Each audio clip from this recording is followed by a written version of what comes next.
ऊंचाहार रायबरेली क्षेत्र के कबीर चौराहा स्थित सैनी उत्सव लॉन में बाबा साहब डॉक्टर भीमराव अंबेडकर की जयंती के अवसर पर बीजेपी ओबीसी मोर्चा द्वारा आयोजित गोष्ठी में मुख्य अतिथि के रूप में सहकारिता विभाग के केंद्रीय राज्य मंत्री बीएल वर्मा व विशिष्ट अतिथि के रूप में जिले की प्रभारी मंत्री प्रतिभा शुक्ला ने शिरकत की, जिन्होंने अंबेडकर के चित्र पर पुष्प अर्पित किया, जिसके बाद मंच पर मौजूद पदाधिकारियों ने मुख्य अतिथि व विशिष्ट अतिथि का माला पहनाकर स्वागत किया, जिसके बाद कार्यक्रम में मौजूद लोगों को संबोधित करते हुए केंद्रीय राज्य मंत्री बीएल वर्मा ने कहा कि बाबा साहब डॉक्टर भीमराव अंबेडकर शोषितों, दलितों, पिछड़ों के अधिकारों की लड़ाई लड़ते रहे और उन्होंने महिलाओं के लिए शिक्षा के क्षेत्र में अनेकों कार्य किए, जिसके बाद उन्होंने कहा कि बाबा साहब के नाम पर कई सत्ताधारी दलों वोट मांगे, लेकिन उन्हें असल सम्मान प्रधानमंत्री नरेंद्र मोदी ने दिया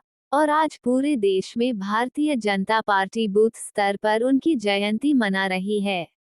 इसके अलावा प्रभारी मंत्री प्रतिभा शुक्ला ने भी कार्यक्रम में मौजूद लोगों को संबोधित किया।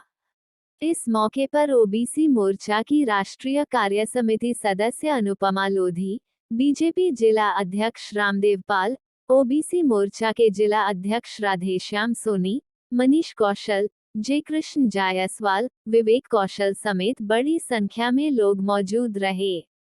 वहीं कार्यक्रम का आयोजन ओबीसी मोर्चा अवध प्रांत के क्षेत्रीय मंत्री अभिलाष चंद्र कौशल की अध्यक्षता में किया गया। रायबरेली ऊंचाहार से सागर तिवारी की रिपोर्ट। बाबा साहब के विषय में जितनी भी चर्चा करेगा उतनी कम। लेकिन हमारे साथियों, जिन परिस्थितियों में बाबा साहब ने पढ़ाई की, जिस तरह का उस समय माहौल था, छुआछूत का, असमानता का, और जिस तरह से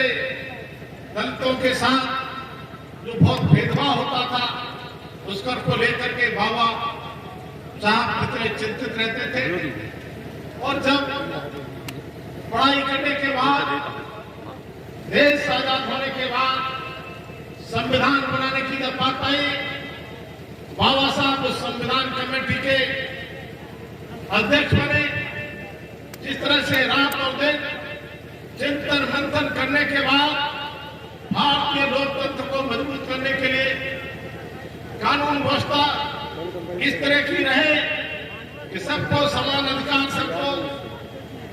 सारी व्यवस्थाओं में हिस्सेदारी हो, इस प्रकार संविधान की रचना हमारे देश की हुई। अब मैं कह सकता हूँ दुनिया का सबसे मजबूत संविधान, दुनिया का सबसे लोकतंत्र मजबूत अगर है तो हमारे भारत का लोकतंत्र मजबूत है, और इसमें सबसे बड़ा योगदान बाबा साहब का है। कैसे हमारे बहनों भाइयों, जिस तरह से बाबा साहब के बारे में हमारे प्रभारी मंत्री जी ने, अनुपमा लोधी जी ने, अन्य वक्ताओं ने बताने का काम किया, मैं जितनी चर्चा करूंगा उतना कम। लेकिन साथ ही साथ मैं बताना चाहता हूं, बाबा साहब के नाम पर लोगों ने वोट लेने का काम किया, समाज को बांटने का काम किया। लेकिन आज मैं कहूं कि सच्चे मायने में बाबा साहब के सपनों को साकार करने का कोई काम कर रहा है तो माननीय प्रधानमंत्री नरेंद्र मोदी का।